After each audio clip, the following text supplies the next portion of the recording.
An up-high driving position, perceived safety, and tough, rugged looks have made SUVs particularly popular. However, they've never been known for being easy to park or to steer around town.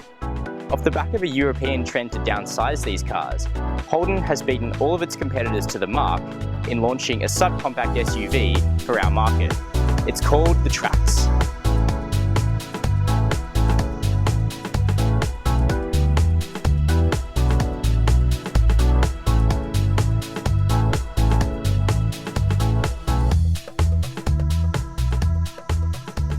While the outside is remarkably compact, the look has been toughened up with some SUV-like cladding and some strong character lines. None of the competition has arrived yet, but while we wait for the Ford EcoSport, Peugeot 2008 and Renault Captur, does the Trax deliver on its promise to drive as easily as a Barina hatchback and offer that high riding package that has become so important? It's on the inside where Holden has done something really innovative. You see, all Traxers come standard with this high-def 7-inch colour touchscreen to control all of the infotainment. Yeah, what's new about that? Well, a few things. Firstly, it's really easy to use, much easier than the systems Holden's installed on its new VF Commodore and Cruise models. Secondly, it's really easy to pair your iPhone or Android smartphone for Bluetooth streaming. But the main event here is the partnership between Holden and Apple. This system has superb integration for iPhones. Not only is the car's voice command system powered by Siri, but they've actually taken it a step further. Certain iPhone applications can be streamed through to the car's central screen.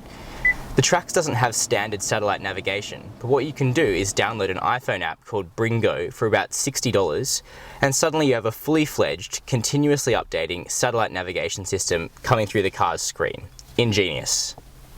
The Trax ranges from about $27,000 on-road in this base LS with the 5-speed manual, right through to about $32,000 on-road for a top-of-the-line automatic LTZ. But it's not too bad here in the LS. The cloth seats are comfortable, the big windows give the cabin a light, airy feel, and the climate control system is really easy to use. The letdown in the Trax is the vast expanses of hard plastic, which show you're not in a Mercedes-Benz GLA. The Trax is a subcompact SUV for a reason, to make it a city car. The downside to this is that you'll never fit the whole soccer team here in the back. 2 adults or teens should be reasonably comfortable, but 3 abreast would be a real stretch in this narrow proposition. Because of the high roofline, the headroom is okay for tall people. I'm 6 foot nothing, and Holden have tried to maximise the legroom, although it's not luxurious. The middle seat though is marred by a high transmission tunnel, meaning that poor soul has nowhere to put their feet. The boot of the Trax isn't bad, opening conveniently and low enough to make getting shopping and luggage in a breeze. With the back seats up, there's not much room. You're left with only 356 litres of space. The rear seats do fold though, expanding to a much more capacious 1,370 litres. The thing you notice about the Trax is that it's really pleasant to drive at town speeds. It's well insulated from noise, and the suspension rides particularly well. It's not difficult to get comfortable in the Trax. There's only one engine choice on the Trax, and that's the tried and tested 1.8 litre inline 4-cylinder petrol that Holden also uses on the lower end Cruise models.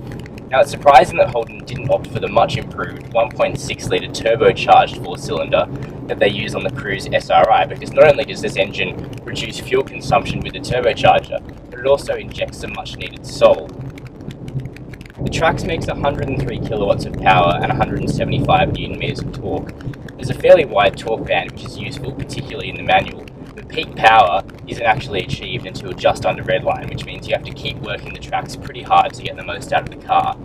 You notice this particularly at highway speeds, where the engine tends to thrash up hills, and the 5-speed manual does feel short of a crucial tall 6th gear to keep the car cruising comfortably. The manual gearbox is acceptable around town. There's a short throw and a really light clutch, but we found the reversing gear to be particularly vague. But at least once you're going backwards, you're assisted by the standard reversing camera across the range, which earns our safety tick. To save on weight and cost, the Trax is front-wheel drive only, so don't go thinking that this is a car capable of even light off-roading. The particularly low front spoiler also makes us worrisome about trail work, so with the Trax it's best to stick with tarmac. Safety has always been a selling point for SUVs, although the proposition is usually sheer size. The Trax is diminutive in stature, but it doesn't let down with safety features. There's 8 airbags, including head and curtain, and a number of active features including brake assist, stability control, and traction control.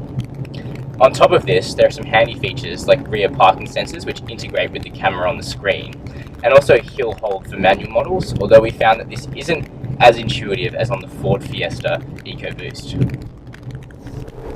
Like many new cars, the Trax markets itself on low running costs, and Holden have implemented a cap price servicing program for this car, which gives you 4 services within the first 3 years or 60,000 kilometres, whichever comes first, and the maximum these services will cost you is $185, which is a pretty reasonable deal. In terms of fuel consumption, the Trax isn't bad because it's pretty small and pretty light at 1.3 tonnes. We found that our real-world usage over a week saw figures of about 7.5 litres per 100 kilometre consumption. And with the Trax's 53 litre tank, this means that each time you fill up, you'll get about a 600 kilometre range, which isn't bad. So which Trax would we go for? Well, we actually like the base LS with the 5-speed manual just fine. Although you can get this car in an upscale LTZ trim with faux leather and a standard automatic transmission, we think these cars are best kept simple, and that's what the LS delivers. And all models come with the main event, which is that 7-inch infotainment system with Apple integration, so there's no real reason to spend the extra money. Although the Trax stands alone now, the car's true value will emerge when it's faced with competition later this year and into next year, as rivals from Ford, Renault and Peugeot start to come out of the woodwork. But for now, there's no harm in including the Trax on your list if you're looking for a small SUV or a hatchback with a bit of extra practicality. Make sure you check out the full review at chasingcars.com.au, subscribe here to our YouTube channel, and give us a like on Facebook. Thanks.